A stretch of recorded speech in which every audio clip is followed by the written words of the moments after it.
Road not taken. और पता है किसने लिखी है भाई साहब? इंग्लिश की दुनिया के सबसे बड़े पोइट में से एक, जिनका नाम है सर रॉबर्ट फ्रॉस्ट। सर तो मैं अपनी तरफ से लगा रहा हूं, रॉबर्ट फ्रॉस्ट। तो इनका नाम याद रखने की भी जरूरत नहीं है। पता है क्यों? पता है क्यों? क्योंकि जब तुम क्लास 10th में आओगे तब भी तुम्हें इनकी पोएम पढ़ने को मिलेगी, 12th में आओगे तब भी पढ़ने को मिलेगी। ये तुम्हारा अंकल पीछा छोड़ने वाले नहीं है। क्या नाम है इनका? जल्दी से कमेंट में लिख के बता दो। हाँ, मैं नहीं लिख रहा यहां पोइट का नाम, तुम्हें खुद याद रखना है और याद हो जाएगा, बातों बातों में हो जाएगा, इसी वीडियो में याद हो जाएगा।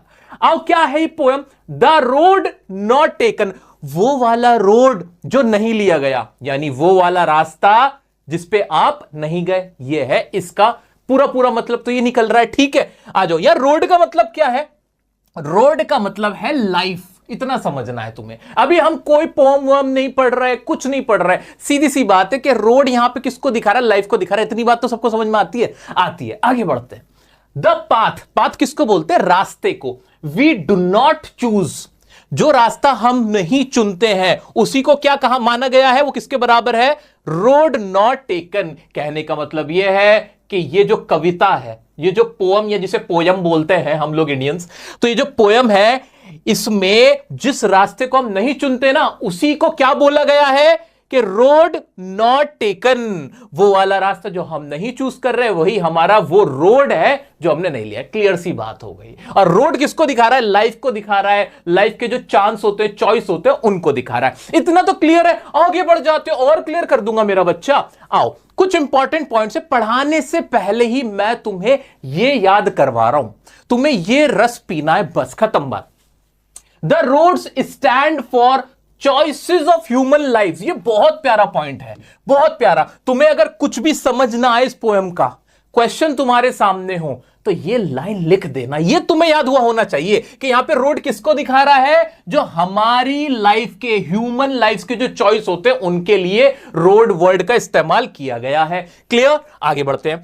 Faces the problem of choosing one road. हम जो होते हैं, वी ह्यूमंस, हम क्या फेस करते हैं? प्रॉब्लम फेस करते हैं कि ये वाला रास्ता सही है या ये वाला रास्ता सही है। जैसे इंग्लिश सीखने के लिए कौन सबसे अच्छा है? तुम्हारे मन में भी चॉइस आती होगी ना? नहीं आती? नहीं आती? अरे वाह, तुम्हें पता है कि भाई इंग्लिश की तो टेंशन छोड़ देनी, क्योंकि तुम्हारा बड़ा भाई तुम्हें पढ़ाता है। चलो ठीक है। तो ऐसे बहुत सारे हमारी लाइफ में चॉइसेस होते हैं जिसकी वजह से हमें ये डिसाइड करना होता है कि ये इस रास्ते पे जाए या इस रास्ते पे जाए। आगे बढ़ते हैं। First road is less travelled. अब जो पोइट बता रहा है ना, वो भी यही कह रहा है कि मुझे ना लाइफ में दो रोड थे, दो रास्ते से थे, जिसमें जो पहला रास्ता था वो ऐसा था जिसपे कम लोग ने ट्रेवल किया था, कम लोग गए थे। The other was much travelled. और जो दूसरा रास्ता था उस पे बहुत सारे लोग गए थे। ठीक है। अब जो हमारा पोइट है वो कौन सा रास्ता चुनेगा बताऊंगा मैं तुम्हें। The poet does not have any regret over the choice he has made. और लास्ट में पॉइंट कह रहा है मुझे कोई रिग्रेट नहीं है। मेरा बच्चा, तुम भी ऐसे इंग्लिश बोलो। सुनो सुनो इस बार, क्या है इसका मीनिंग समझने की कोशिश करो। डज नॉट है, उसके पास नहीं है। क्या नहीं है? एनी रिग्रेट, कोई रिग्रेट यानी पछतावा नहीं है।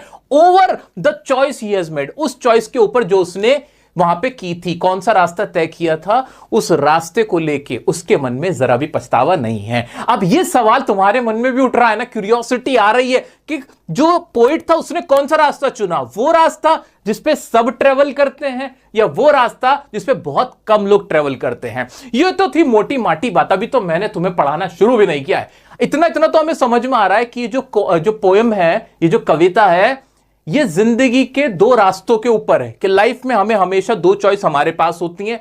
एक वो वाली चॉइस जिसको सब लोग चूज करते हैं, एक दूसरी चॉइस जिसे कम लोग चूज करते हैं। और पोइट कह रहा है मैंने इनमें से कोई सा एक रास्ता चुना था जिसके ऊपर मुझे कोई रिग्रेट नहीं है। End of the poem. क्या थी पोएम? समझ गए?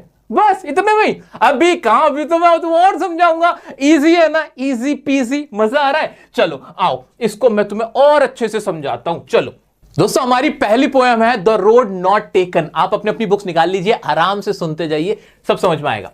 इसमें हमारे पोइट क्या कह रहे हैं, रॉबर्ट फ्रॉस्ट साहब? Two roads diverged in a yellow wood and sorry I could not travel both. भाई दो रोड है, यानी दो रास्ते निकल रहे हैं, डाइवर्जन हो रहा है जहां पोइट खड़े हैं। इन अ येलो वुड। अब येलो वुड का मतलब क्या है वो याद रख लेना। येलो वुड का मतलब होता है ऑटम के सीजन को, या फिर ऐसी लीव्स ऐसी लीव्स जो पीली पड़ चुकी हैं। ये दिखाता है, ये रिप्रेजेंट करता है ऐसी जगह को, रिप्रेजेंट करता है कौन सी जगह को, जो लोगों से भरी पड़ी है, फुल ऑफ पीपल। ये ऐसी किसी जगह को दिखाता है। क्या? Yellow would. क्लियर है? इतना क्लियर है। And sorry I could not travel both. अब पोइट की समझ से क्या है, वो कह रहे हैं कि मेरे सामने इस वक्त दो रास्ते हैं और अब मुझे कोई एक रास्ता चुनना है, ये चॉइस है। And be one traveller long I stood and look down one as far as I could to where it bent in the undergrowth। और फिर पोइट कहते हैं कि मैं दूर तक, बहुत देर तक देखता रहा एक रास्ते को जहां तक वो एंड नहीं हो जाता। हमारी लाइफ में भी तो ऐसा ही होता है कि we are given choices, we are given alternatives, हमारे पास अल्टरनेटिव्स होते हैं, चॉइसेस होते हैं और हम सोचते हैं कि which one is better for us.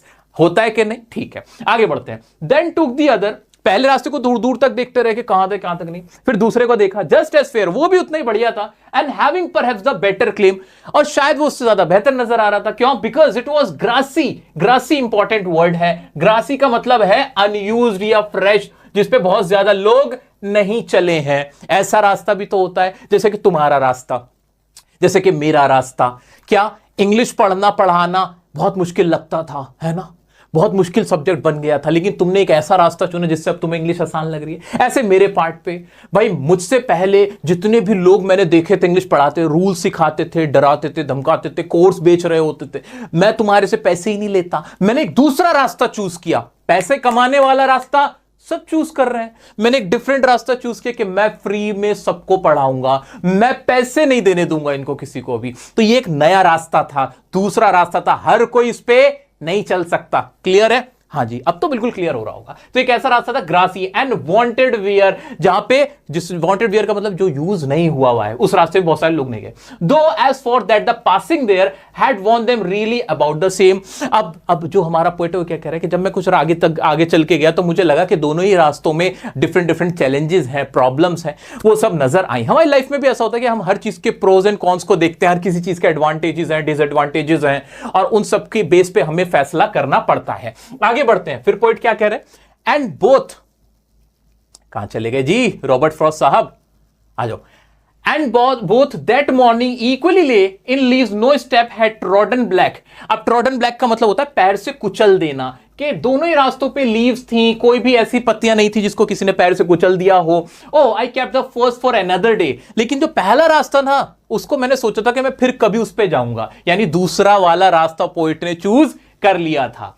Yet knowing how way leads on to way, I doubted if I should ever come back। जबकि मुझे पता था कि शायद परहैप्स मैं उस रास्ते पे दोबारा ट्रेवल ना कर पाऊं। लास्ट में ये सबसे इंपॉर्टेंट इसका पैराग्राफ है। I shall be telling this with a sigh। मैं बड़े सुकून के साथ एक गहरी सांस लेके कह तो सकता हूं, somewhere ages and ages hence two roads diverged in a wood and I took the one less traveled by। And that has made all the difference. कि एक बार ऐसा हुआ था कि एक मेरे सामने दो रास्ते आए थे, डाइवर्जन आया था, मैंने एक रास्ता चूज किया था जो सबने चूज नहीं किया था, और मुझे इस बात को लेके I have no regret whatsoever, और मैं बहुत सेटिस्फाइड हूं अपने डिसीजन पे। दोस्तों, तुम्हें भी लाइफ में यही करना है, और यही पॉइंट कहना चाहते हैं कि you will be given an opportunity, you will be given a chance where you have to pick one option only. आपको सिर्फ एक ऑप्शन चूज करना पड़ेगा। शायद वो ऑप्शन ऐसा हो जिस पे बहुत सारे लोगों ने ट्रैवल ना किया हो, क्योंकि वो सबके बस की नहीं था, बट आप अपने पूरे मन से उस रास्ते पे चलिएगा और उसमें कामयाब होकर दिखाइएगा। ईमानदारी का रास्ता, प्यार का रास्ता, हेल्प करने का रास्ता, ह्यूमैनिटी का रास्ता वही रास्ता है जिस पे हर कोई नहीं चल सकता। सो दोस्तों, यहां रॉबर्ट फ्रॉस्ट साहब ने बहुत प्यारे अंदाज में अपनी ये poem the road not taken हमारे सामने रखी। एक एक वर्ड मैंने आपके सामने एक्सप्लेन कर दिया है। अब आपको कोई डाउट नहीं आएगा। आपको करना क्या है, वो जो मैंने ये जो मैंने आपको करवाया ना, ये याद रख लेना। इसके क्वेश्चन अभी एनसीईआरटी के देखता हूं और क्वेश्चन कराता हूं, अच्छे से प्रैक्टिस करते हैं। दोस्तों, क्वेश्चन नंबर 1 है, where does the traveller find himself. जो पोइट है, हमारा ट्रेवलर है, वो खुद को कहां पाता है, वो खुद को वे में पाता है। The traveller finds himself on the way, वो रास्ते में है। Where two roads lead in different direction, जहां दो रास्ते हैं जो डिफरेंट डायरेक्शन में जा रहे हैं, डाइवर्जन है। इतना क्लियर है। What problem does he face, कौन सी प्रॉब्लम फेस करता है। अभी तो हमने पढ़ा था, इतनी बार पढ़ा था। द प्रॉब्लम ही फेसेस, कौन सी थी वो प्रॉब्लम, जरा मुझे भी तो बता दो। Faces the problem of choosing one road. सिर्फ एक लाइन लिखनी है और तुम्हें एक नंबर आराम से मिल जाएगा। और यही बार बार बार पूछता रहता है। नेक्स्ट क्वेश्चन फिर पूछ रहा है कि discuss what these phrases mean to you. इन फ्रेजेस का मतलब क्या है? पहला, येलो वुड का मतलब क्या है? ऑटम सीजन को दिखाता है। ग्रासी और वांटेड वेयर का मतलब, ग्रासी का मतलब जो ग्रीन ग्रास है उसको, वांटेड वेयर का मतलब जो कि अनयूज्ड है, इतना तो हमने देखा, लेस ट्रेवल्ड है, अनयूज्ड है। पासिंग देयर का मतलब गोइंग अप एंड डाउन करना। Leaves no step had trodden black का मतलब ऐसी green leaves which have not been crushed under feet, जो फीट में मतलब पैरों के नीचे क्रश नहीं हुई हैं। अब कुछ क्वेश्चन मैंने भी आपके लिए निकाले, जरा देख लेना।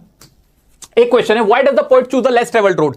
बहुत आसान सा क्वेश्चन, इंपॉर्टेंट है, बार बार पूछा जा सकता है कि जो पोएट है वो लेस ट्रेवल रोड क्यों चूज करता है। तो तुम्हें इसी में से क्वेश्चन उठाना answer. The poet chooses the less travelled road to explore the challenges of the life, के लाइफ के चैलेंजेस को एक्सप्लोर करने के लिए हमारा पोएट किसको चूज करता है? अनकन्वेंशनल वे को चूज करता है। क्लियर है? नेक्स्ट है, how does the poem show the importance of choices in life, के ये जो पूरी पोएम है हमारी लाइफ में जो चॉइस होती है उनकी क्या इंपॉर्टेंस बताती है। तो इसमें बता देंगे कि we have to choose only one alternative and we are given choices. हमें हमारी लाइफ में बहुत चॉइसेस मिली होती हैं, बट हमें एक टाइम पर एक ही चॉइस को सिलेक्ट करना होता है, एक ही ऑप्शन को सिलेक्ट करना होता है। Every choice has its own advantages and disadvantages and challenges, pros and cons, ये होगा। ठीक है, ये लाइन क्या हमने पढ़ी नहीं है? सर बहुत बार पढ़ ली। और एक और लाइन जो मैंने तुम्हें पढ़ाई थी, ये देखो ना, क्या कि we should not regret over our choice we made in our life, कि the poet does not have any regret over the choice he has made। तो हमें भी यही करना है कि we should not regret over our choice। जो भी हम लाइफ में हम चॉइस कर लेते हैं, जो चीज चूज कर लेते हैं, उसके ऊपर हमें रिग्रेट नहीं करना चाहिए। इसी से हमें पोएम ये तो सिखाती है। तो दोस्तों इस तरह से हमने इस पोएम को बहुत अच्छे से समझा, सीखा। अब कुछ इसके ना वो रह गए थे, जिसे कहते हैं फिगर ऑफ स्पीच, वो जरा देख लेना। पोएटिक डिवाइस, राइम स्कीम क्या है इसकी? A B A A B, इसकी राइम स्कीम है। ठीक है, जो इसकी लय है। सिंबॉलिज्म इसमें यूज हुआ है। हाँ, रोड को क्या दिखाया गया है? चॉइस के तौर पे दिखाया गया है कि रोड हमेशा रोड नहीं है, वो क्या है? एक तरह की चॉइस होती है। क्लियर है? हाँ जी, आगे बढ़ते हैं। एनाफोरा क्या था? एंड था। एलिट्रेशन, जो वर्ड का पहला अक्षर बार बार यूज हो रहा है, तो वांटेड, वियर, ये सारे हमारे इसके एलिट्रेशन थे। रेपिटेशन, एजेस का इस्तेमाल बार बार हुआ है। अब इनको समझाने में तुम्हारा ज्यादा समय नहीं